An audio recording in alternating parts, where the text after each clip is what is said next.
All right, ladies and gentlemen, I've got former UFC featherweight, former Cage Warriors featherweight champion, Mads Burnell. Mads, thank you for taking the time out to help me out here. How was your plane? How was your Jesus? How was your plane to Vegas? I haven't flown. I've been in Vegas for like 2 months, so been here for a long time. Oh, So yeah, excuse me. Your flight to LA. I'm sorry. we drove. Oh, We drove. oh man. All right. Wow. All right. Um, just to start out, man. What made you get into fighting? Like it's in my blood. My dad wrestled. My granddad wrestled. So yeah, that way I got into it.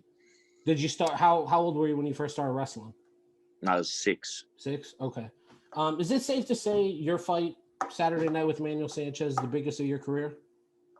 Yeah, probably. I don't know. Yeah. Yeah.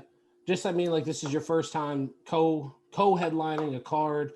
Your last fight in Bellator, it was against Sal Rogers it was in like the very first, it was like the second fight in the prelims, right? So that's a big jump. But I think they did that.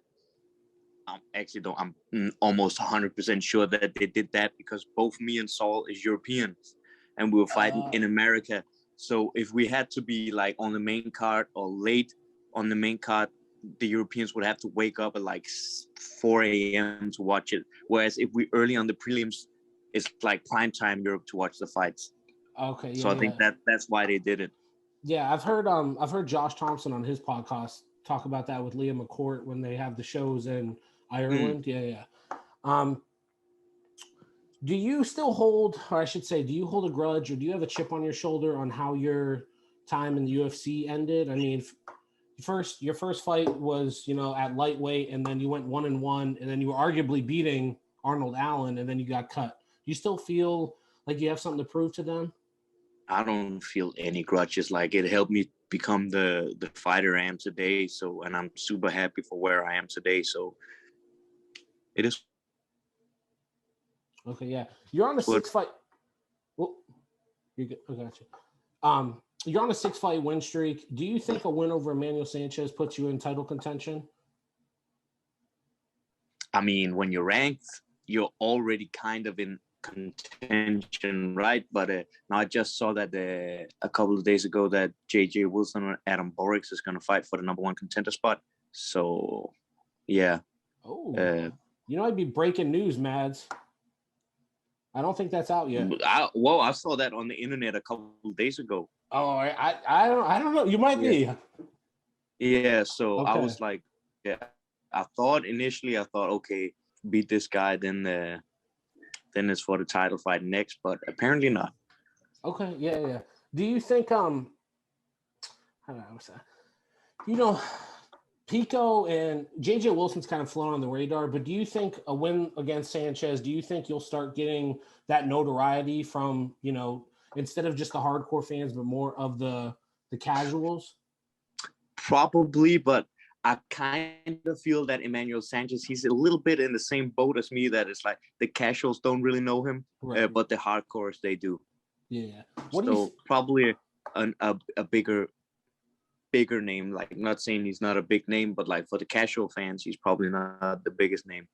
But like for the hardcores, he is. And he's been a staple for like the Bellator for like almost 10 years. Right, so yeah, and he's fought the champ twice. I mean, he still has he's fought pretty much everybody. Right, yeah. He's got a great record too. I think he's like 20-5.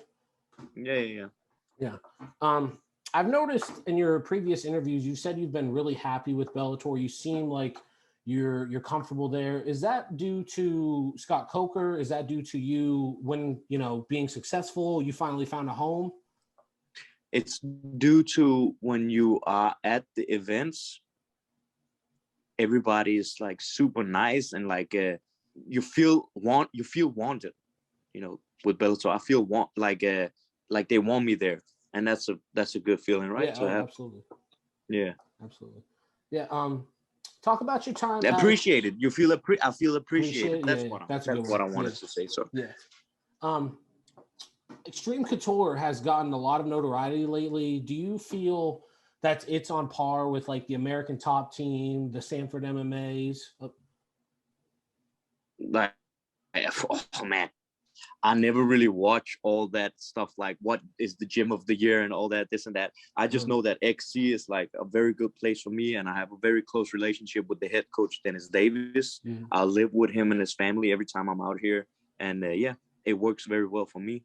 So I'm very happy with training at XC when I'm out here. Yeah, that's awesome. What do you respect the most about Emmanuel Sanchez's game? He's a dog. Yeah. That's what I respect the most. He's a dog. Do you think he's got, I mean, you've got great cardio. Do you think he's probably one of the elites in the division in regards to that? Man, I haven't thought about that. I don't know. Like, he's good, but like the reason why he has good cardio is because he's relaxed. Even though he get blasted in the face sometimes, he's still relaxed. The best cardio is this. You can have the best freaking cardio, like heart rate wise, but if you don't know how to control this, you gas within 30 seconds.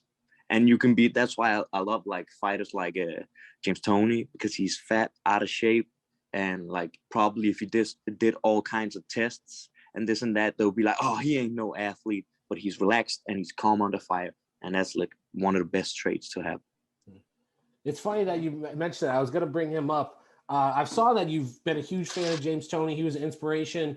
Who are some current boxers that you kind of look to that for?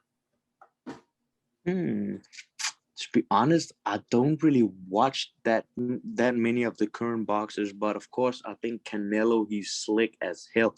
He's one of the few Mexicans I actually feel is like slick too.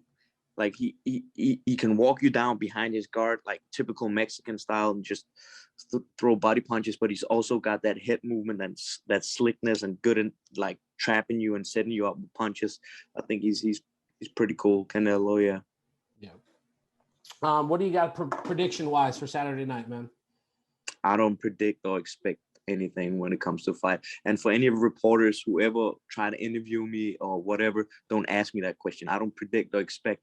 The only thing I do when I go into fights is I go out there to perform. And when I perform, everything's going to be good. Awesome. But if you predict or expect anything going into a fight, you're stupid because it's a fight. Right. right. Yeah, I know you're not going to be looking past him by any means, but like if all goes well Saturday night, you're healthy, you still want to compete. Do you want to get back in there by the end of the year, or are you going to take some time off? Yes. I saw that my homie Patchy, he's fighting in Dublin in November, so it'll be cool fighting on the same card as him. Yeah. All right, well, hey man, thank you for taking the time. This is actually my first ever interview, so I appreciate it, man. Oh, you're doing good. You're doing very good. Thank you, man. I appreciate it. Good luck Saturday night. All right. Thank you. Appreciate it. Have a good day.